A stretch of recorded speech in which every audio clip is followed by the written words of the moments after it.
Maintenant, on va passer à notre second conférencier pour cette session qui est agronome Jim Laporte, qui va nous présenter son travail intitulé Expertise, agroécologie et politique agricole.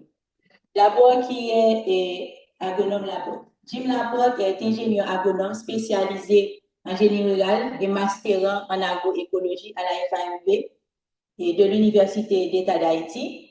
Il dispose d'expérience en évaluation environnementale, agroforesterie, irrigation et système d'information environnementale.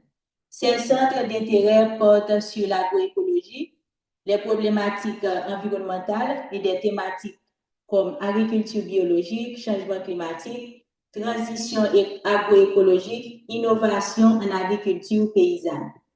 Il s'intéresse également à la prise de décision environnementale basée sur les données ainsi qu'à des thématiques liées aux technologies de l'information et de la communication telles que la gouvernance d'Internet et la sécurité en ligne. Avec vous, agronome Laporte.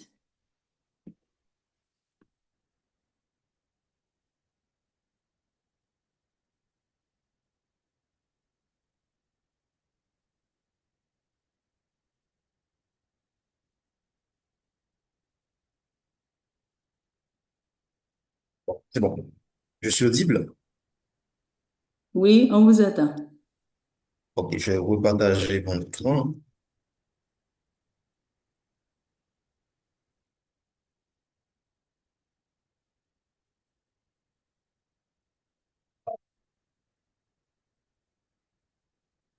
Ok. Bonsoir tout le monde, je suis Jim Laporte. Je suis ingénieur agronome, comme vient de dire agronome Wifine Mainvielle. En fait, cette étude intitulée Expertise agroécologie et politique agricole, c'est une étude de revue de littérature qui a été réalisée par mon professeur en master, Larieux Bernardin, et moi, Jim Laporte. C'est une étude qui est en cours d'évaluation par un comité avant sa publication dans une revue scientifique. Ma présentation s'élabore autour de ces 8 points. D'abord, nous essayons de penser le développement agricole en Haïti à travers l'agroécologie. Avant, il faut comprendre ce que c'est l'agroécologie. L'agroécologie permet de relier ou bien permet de penser une coévolution entre la technique, l'écologique, le social et la politique. Donc, c'est un moyen assez intégrateur pour penser le développement agricole. Et l'agroécologie permet également de penser la durabilité agricole à travers la conservation biosocioculturelle et la régulation naturelle. Et sans tomber dans l'agribashing, c'est-à-dire sans tomber dans la critique de l'agriculture conventionnelle, l'agroécologie promet une autonomie des agricultures paysannes, surtout par rapport aux intrants qui viennent de l'extérieur. Il permet également un meilleur...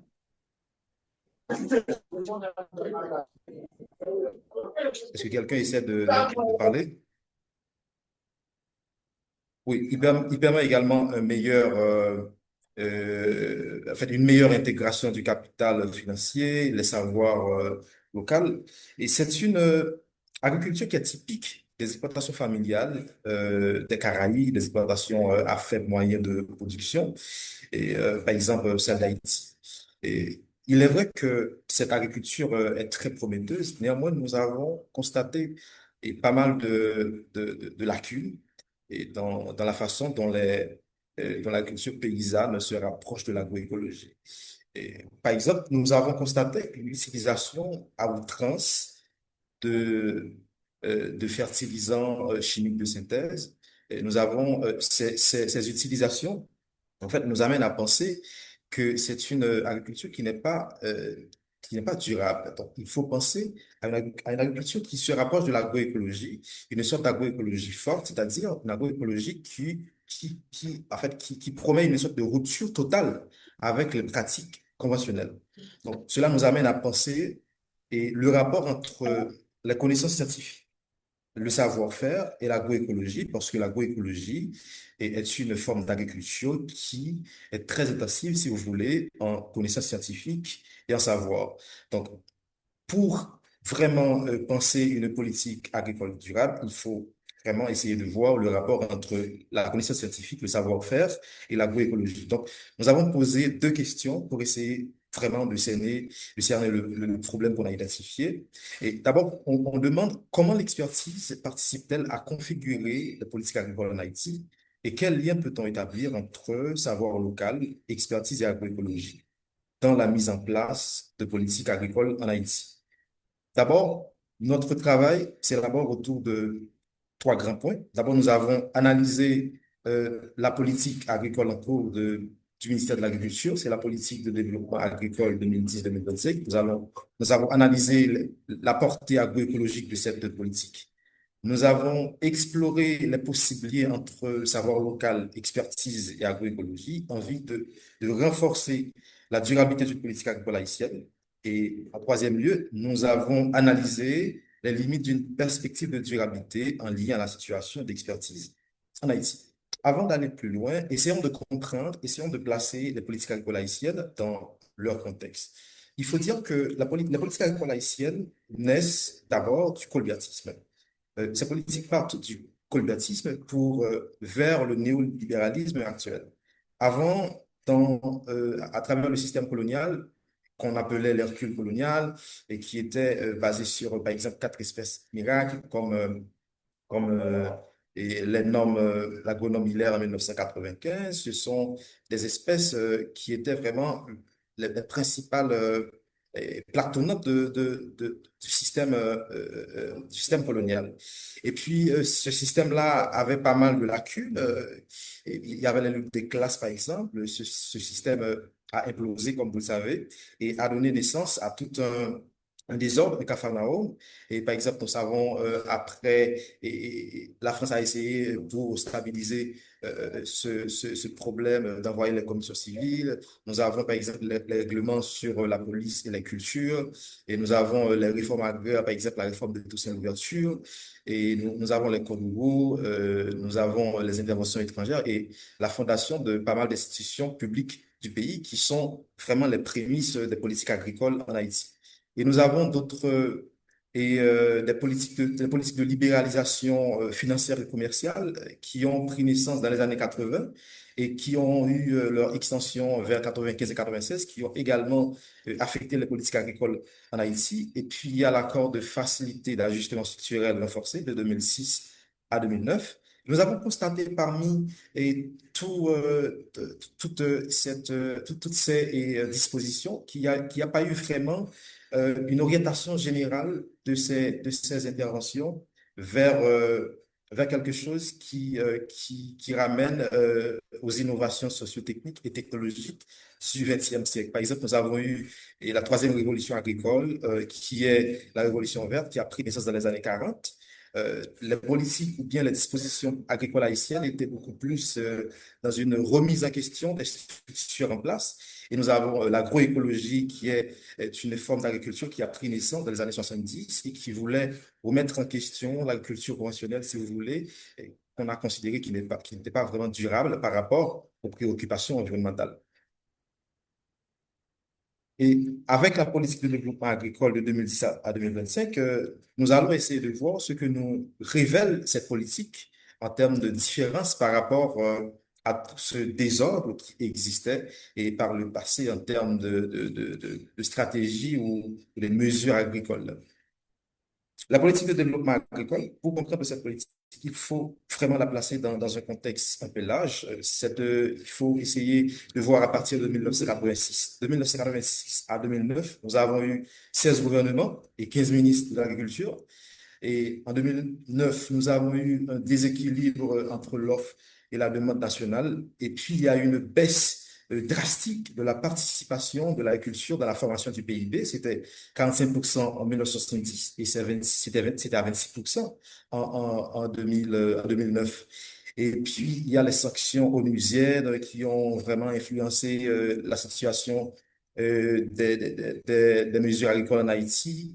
Et il y a, comme je l'ai dit tantôt, les politiques de libéralisation financière et commerciale. Par exemple, nous avons des produits comme le riz qui avait des tarifs douaniers de 50% dans les années 70. Ces tarifs-là ont chuté à 3% après ces politiques de libéralisation financière et commerciale. Et puis, il y a eu la crise de 2004 et qui a pas mal bousculé la situation agricole en Haïti. Et puis, il y a les catastrophes comme Cyclone Jeanne qui a eu et qui a engendré des pertes équivalentes à 4 000 hectares de terres arables dans le nord, suivant un rapport de la Banque centrale. Et puis, il y a l'émeute de la faim, les émeutes de la faim en 2009, en 2008 et les quatre ouragans qui ont vraiment bousculé le pays. Il faut également souligner le séisme de 2010. Il est vrai que la politique de développement agricole 2010-2025 a été élaborée en 2009, mais la situation allait chambarder, allait bousculer totalement un an après, parce que, en fait, la réalité qui a été analysée lors de l'élaboration de la politique a changé en 2010, parce que le séisme a vraiment changé toute la situation socio- et politique et économique du pays. Et puis, comme nous l'avons signalé tantôt, il y a l'accord de facilité et de d'ajustement structurel renforcé de 2006 à 2009 qui a été vraiment l'un des cadres récents avant l'élaboration de la politique de développement agricole 2010-2025. La politique que nous révèle vraiment la politique de développement agricole 2025, 2010-2025. En fait, cette politique veut d'abord améliorer la sécurité alimentaire, parce qu'il y avait un problème de sécurité alimentaire d'abord, comme je l'ai dit tantôt, il y a les émeutes de la fin de 2008, et puis cette politique voulait accroître les revenus des agriculteurs. Par exemple, nous avons signalé la faible participation de l'agriculture à la formation du PIB, 26% en 2009, et augmentation des devises par exportation. Nous avons également signalé la baisse de l'offre et la demande, et puis puis, il y avait également une baisse des exportations pour des produits qu'on exportait et par le passé, par exemple, en fait, la viande, le sucre, etc. Et puis, cette politique voulait également une réduction de la vulnérabilité face aux désastres naturels. Comme on l'a signalé, il y avait des pertes après des catastrophes naturelles, donc cette politique voulait pallier et assez dommage. Maintenant, nous allons essayer de voir le rapport de cette politique à l'agroécologie. Pour voir le rapport, nous avons analysé vraiment tous les aspects de cette politique et qui pourraient la rapprocher de l'agroécologie, que ce soit en tant que science, que ce soit en tant que mouvement et que ce soit en tant que pratique. Euh, il faut dire que la politique de développement agricole 2010-2025 a une certaine préférence pour l'agriculture biologique. Et c'est dans sa vision à long terme. Il est vrai que l'agriculture biologique n'est pas l'agriculture, n'est pas l'agroécologie. Et par exemple, l'agriculture biologique se focalise davantage sur l'organique, c'est-à-dire la protection, la protection du sol, la fertilité du sol. Et puis, il y a l'agroécologie qui se focalise davantage sur l'écologie, qui est la santé des plantes ou la santé de la vie dans le sol. Donc, en ce sens, la protection du sol revient également à la protection de la santé et des plantes. Donc, Benoît nous dit que l'agriculture biologique constitue un fer de lance vers une transition agroécologique. Donc, nous avons considéré deux thèses. Il y a la thèse de la biodiversité et de la bioéthique. La bioéthique qui est promue par l'agriculture biologique, eh bien, peut-être une opportunité pour l'agroécologie de renforcer ou de protéger la biodiversité. Parce que la bioéthique veut conserver l'intégrité génétique des espèces, eh bien, cela peut être une opportunité pour l'agroécologie de se développer. Et puis, il y a la thèse de l'intégration et des régulations naturelles. L'intégration, c'est-à-dire l'intégration des espèces dans les écosystèmes, leur pleine intégration. Docteur Beaujour nous a tout à l'heure parlé de la biodiversité fonctionnelle. C'est nécessairement cela. Donc, l'intégration va nécessairement nous amener aux régulations naturelles, c'est-à-dire l'indépendance des systèmes agroalimentaires par rapport aux intrants chimiques de synthèse, c'est-à-dire se baser sur les régulations naturelles et de la fertilité.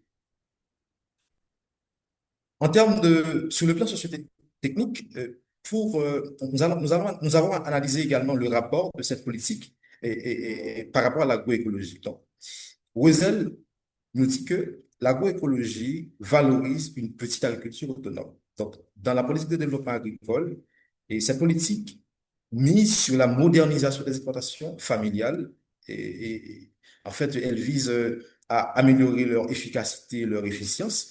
Et cette politique également vise à réduire l'exode rural, à améliorer la sécurité foncière et la formation technique de proximité des agriculteurs. Et puis, elle mise également sur la recherche et la vulgarisation, l'intégration des animaux et le recyclage des déchets. Et comment ces aspects-là se rapprochent de l'agroécologie. Donc, et ces aspects se rapprochent de l'agroécologie en tant que science technique parce que, en fait, la sécurité, en fait, la recherche et la formation, et c'est une façon de renforcer les connaissances.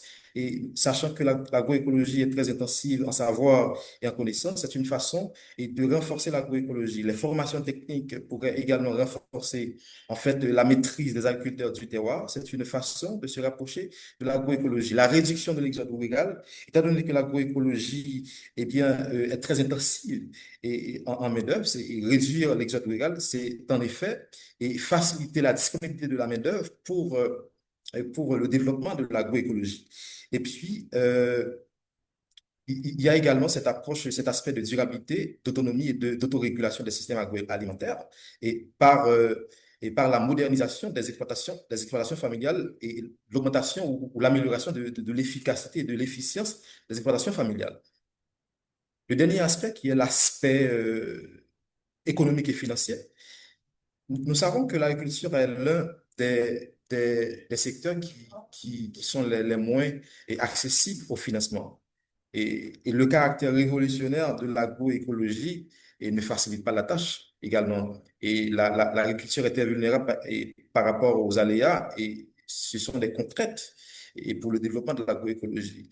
Et puis l'agroécologie admet une faible rentabilité à court terme parce que la nature, les écosystèmes ont besoin de temps pour constituer vraiment les régulations naturelles. Et cela va nécessairement et requérir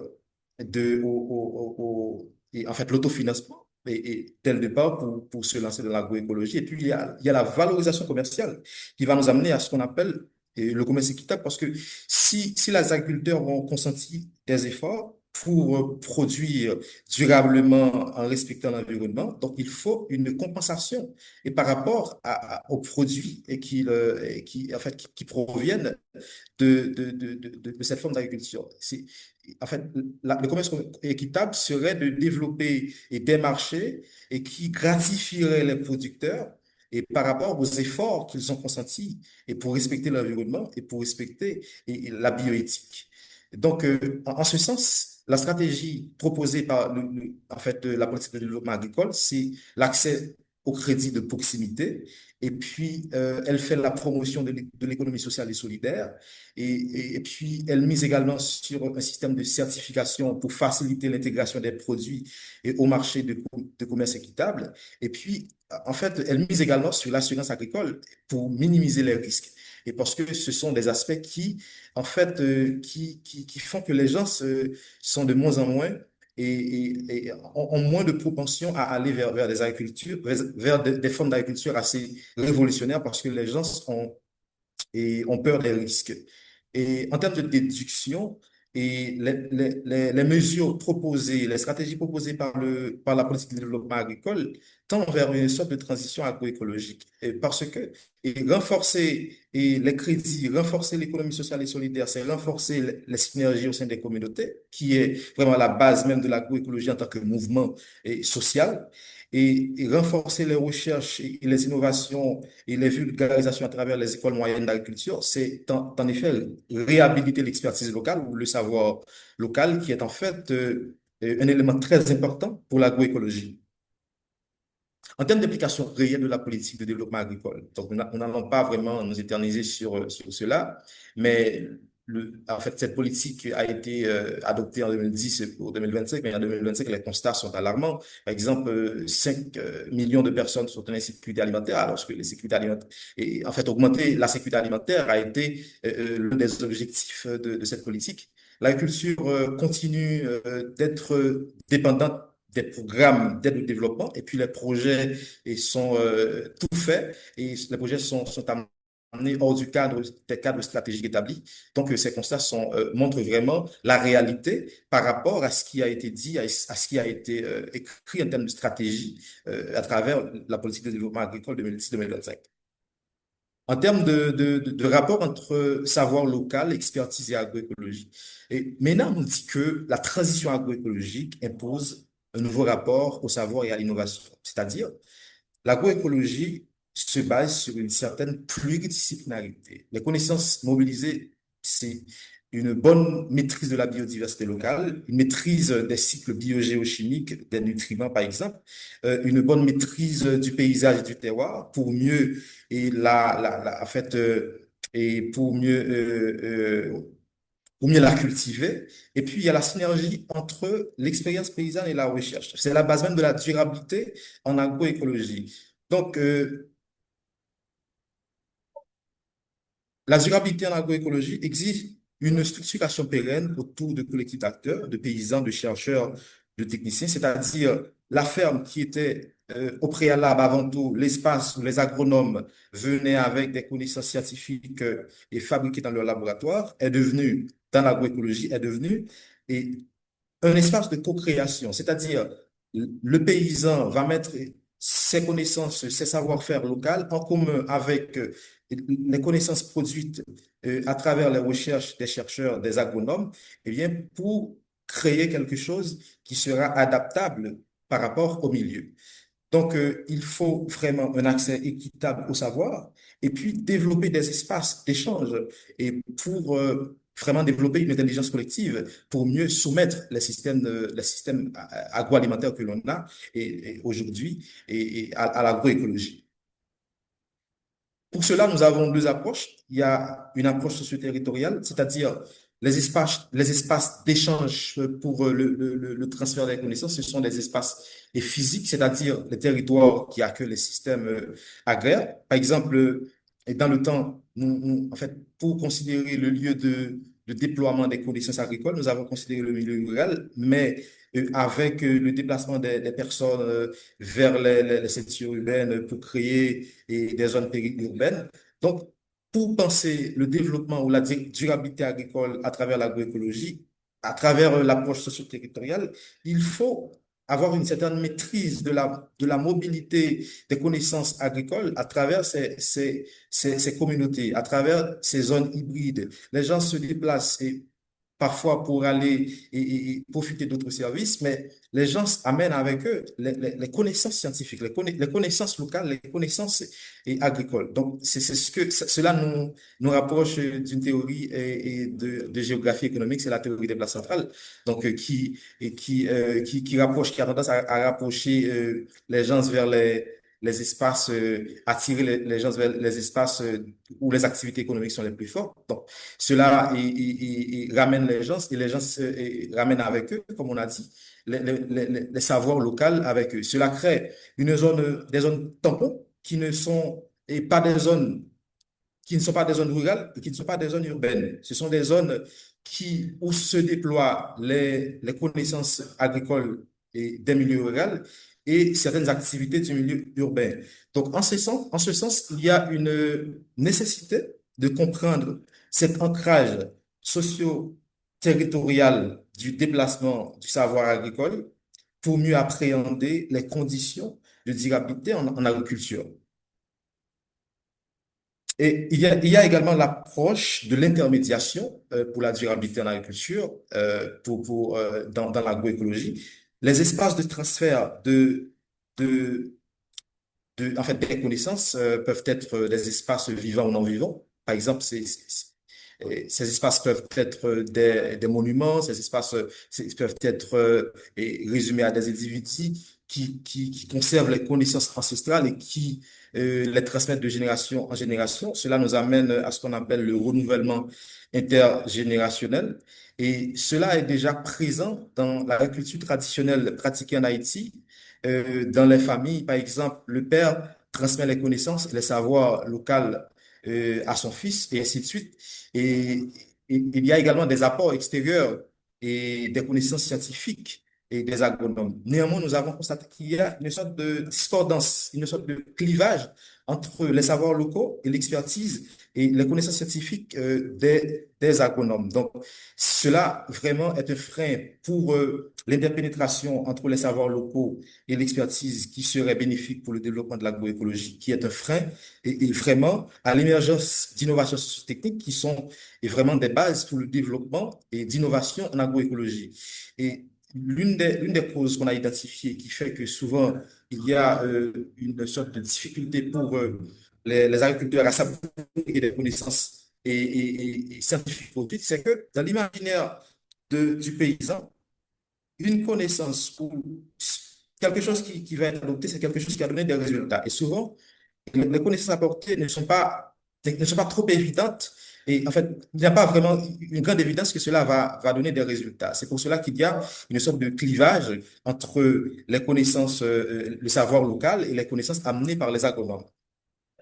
Quelle est la situation de l'expertise en Haïti et par rapport, en fait, pour le développement de l'agroécologie? Donc, pour comprendre la situation d'expertise en Haïti, il faut vraiment voir comment les connaissances ont été mobilisées à différentes époques pour résoudre les problèmes. Par exemple, et pour la période coloniale, pour résoudre les problèmes, il y avait l'intelligentsia métropolitaine qui était en France, qui dictait les préceptes à ses émissaires qui étaient dans la colonie. C'était vraiment une expertise française. Et durant la période postcoloniale, avec un désordre total et les nouveaux livres en fait n'avaient pas vraiment de connaissances pour vraiment et mieux administrer l'espace. Il y avait un imbroglio et un désordre en termes d'expertise.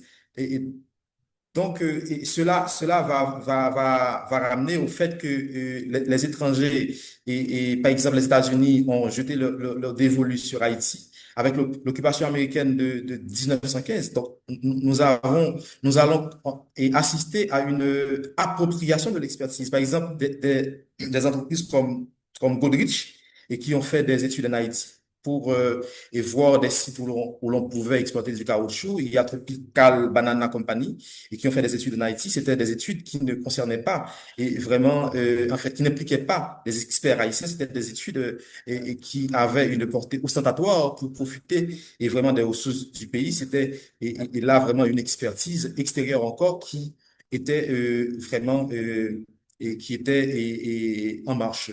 Et puis, on remonte également avec les politiques locales, les politiques néolibérales, comme on l'a soulevé précédemment. Et puis récemment, et ça, en fait, je soulève cet aspect. Il est vrai que cela ne concerne pas vraiment les politiques agricoles, mais en février 2024, pardon, avec la situation qui a fait que les gangs ont pris d'assaut la capitale, cela aurait pu être une opportunité pour développer une expertise locale, pour développer et pour résoudre les problèmes haïtiens à l'haïtienne. Et malheureusement, ça a été un coup de grâce et nous avons raté cette opportunité. Et donc, nous avons raté l'opportunité de mettre en place une fondation et pour l'expertise locale qui pourrait être bénéfique au savoir local et qui est la base vraiment pour le développement de l'agroécologie. En fait, nous avons dans cette étude constaté que les politiques agricoles haïtiennes accusent une certaine dépendance structurelle par rapport à l'extérieur. Et la politique de développement agricole se rapproche d'une certaine forme d'agroécologie, mais il y a certaines nuances. On ne peut pas vraiment déceler une articulation explicite de l'agroécologie. Et pour développer une politique agricole en Haïti orientée vers l'agroécologie et la durabilité, nous avons proposé une intégration socio-territoriale. Nous avons également proposé l'approche d'intermédiation. Et puis, en termes en fait, pour la situation d'expertise en Haïti, nous avons constaté une certaine dispersion des compétences et une manque de structuration des réseaux d'acteurs et puis une sorte de colonialisme intellectuel. Et enfin, nous avons posé cette question. Comment le repositionnement des savoirs locaux pourrait-il contribuer à réhabiliter l'expertise locale dans le contexte de la crise multidimensionnelle actuelle? Cette question est un peu vaste. Cela ne concerne pas que l'agriculture, mais vraiment, on voudrait vraiment aborder cette question peut-être dans le cadre des discussions. Enfin, j'aimerais vous laisser avec cette citation de Morin. Il est urgent de sortir de l'impasse de l'agriculture pétrochimique. Alors, réinventons le métier de paysan, organisons la révolution verte de l'agroécologie. Il est urgent que la terre redevienne notre patrie commune. Merci.